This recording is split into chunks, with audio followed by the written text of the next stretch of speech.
Hi, welcome to Projects and Procurement, week number 2, ICT 4105. This is Professor Bauer. Hope you're having a good week. You've survived the first week of the term, which is usually the one where we have to get used to the ebb and flow of the schedule. For our agenda today, just be a quick one. We'll look at what we take away from the first week, overview for this week's material, bit about the voice of the customer, including when it works and when it doesn't, and I'll close with a short reflection on doing your best work, and we'll go from there. Okay, first week is done. Everyone did great. I thought the interaction in the online parts, the discussion questions were great. I think that there's a good sense. Some of you know each other, and then some of you are new. The introductions went well, so keep it up. And we're going to get deeper and deeper into the flow of the procurement and the contracting activities that are a part of so many business transactions. So good back and forth. So just keep it up. Keep up the energy, the intensity, the work. 10 weeks goes by fast, so just know that that's true. All right, so this week we'll be looking at procurement leadership. What's going on in the marketplace? And boy, with the COVID pandemic upon us, the logistics for just about everything have been changed. Think about delivery, think about medicine, think about vaccines, and not just creating them, but testing them and making them and shipping them and keeping them cold or warm or whatever, or how many you have to have. And then we're going to do hundreds of millions of them in our country. So if you think your logistics are complex, think about those. We'll look at how agile technologies and business and different leadership trends have made an impact in this area of procurement. What is supply chain security? You look at the amount of ransomware hits in 2020, the recent SolarWinds hits to a network monitoring software that's used by virtually everyone in the Fortune 500 and over 300 government agencies. The kind of exposure that gives to a company and the impact of that. How do we protect PII, personal identified information, the kind of crown jewels to who you are as your identity, both individually and corporately.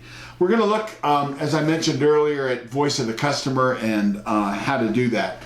For the activities, you've got reading and instructional materials. Make sure you get those first 2 chapters of the Nicoletti book, Agile Procurement.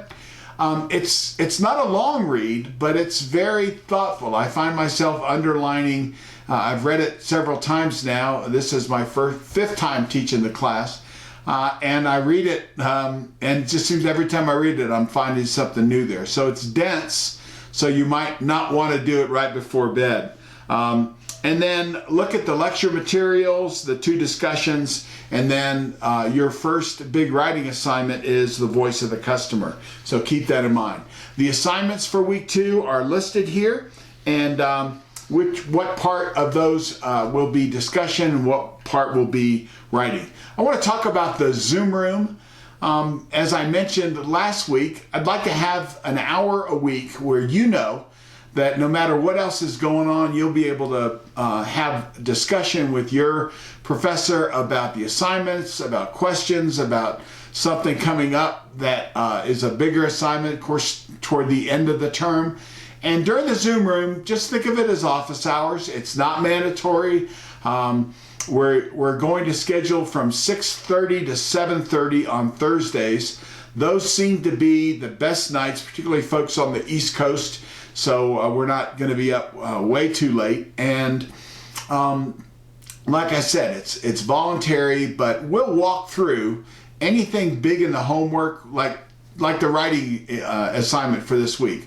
We'll walk through it, we'll break it down, we'll suggest a workflow. Here's how you do it, here's how you make sure you touch all the bases to get the best score, and these are the things to keep in mind. And so you'll leave that Zoom session with a sense of, okay, this is how we get it done.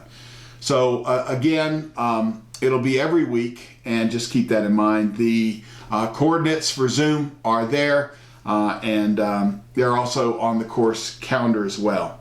There's a good article on Voice of the Customer. Is it worth it? And you know, it sounds like motherhood and apple pie. Of course, why wouldn't you not? Why would you not want to listen to your customer? Well, I'm reminded of a statement that Steve Jobs from Apple, the late Steve Jobs from Apple, said one time. He said, "It's really hard to design products by focus groups." That's the qualitative measure of getting people together. And do you like this? Would you like this? What would you think about? I've done a million of them. But Jobs said, a lot of times people don't know what they want until you show it to them. And when you think of where Apple really just did amazing work, they took the personal computer in some directions that no one had ever thought it would go. When you look at the fact that IBM was making a completely different kind of user experience. But think about the iPad, the iPod as a music player, the iPad as a portable tablet, all of the tools and functionality that are now going into an iPhone: music, entertainment, banking, security, healthcare, medical, communications, email, payments, all these things that have now grown an amazing ecosystem that no one would have predicted. And you look at what's happening to the watch now as a healthcare device. None of that came out of focus groups, but rather they may have refined, hey, what colors do you like and things like that. But that came out of product management, product creation, and genius people, and which is why Steve Jobs is greatly missed. So, in closing, you've got a paper on the voice of the customer. Keep that in mind. And we know on all these writing assignments, for those of you who are, this is your first class in the DU ICT grad program, make sure you understand there is a score sheet. We call that a rubric. And Professor Bauer likes to say the rubric's your friend. It reveals to you from the left side to the right how to get a great grade, and you know, if you look on the right side, why you didn't. So it's the thing you need to check as you organize your paper, and then right before you turn it in, you checklist it and make sure that those elements and deliverables are there, and you'll do real well. Finally, closing, I have a short reflection on doing your best work, which is what I want to encourage you to do in this class. There's a story told by a man named Winston Lord, who was a speechwriter at the Department of State for Mr. Henry Kissinger, who was Secretary of State to President Richard Nixon. They had a lot of important things to speak to: the opening to China, bringing the Vietnam War to close, and improving relationship with the Soviet Union. Being a speechwriter for Henry Kissinger and Richard Nixon was a tough job. And one time, the story that Winston Lord says, one time Kissinger asked him for a draft of a speech. Later that day, he put it on his desk. Kissinger called him and said, "Is that your best work?" And Lord said, "Yeah, I think so. Well, let me get it back and work on it some more." So he did. This happened again, and yet again for the third time. And finally, it went 8 times where Kissinger would ask Lord, is this your best work? And Lord would say, well, let me check, and give me this back, and then we'd work on it, fiddle with it some more, and then finally he turned it in, and Kissinger called him the 9th time and said, "Is this your best work?" And by this time, Winston Lord was beside himself. He said, "I've worked on this thing for weeks. I've pulled my hair out. I've sweated over each and every word. This is my best work." And Kissinger sort of nonchalantly said over the phone, "Oh, okay, well then I'll read it." And of course, Winston Lord was stunned, but he also realized later that if he's going to put something on somebody's desk, it should be his best work. And so there's a lesson there.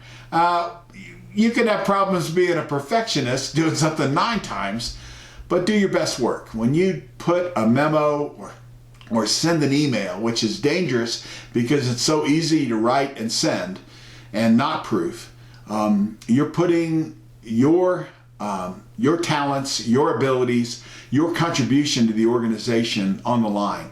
Writing is such an important skill.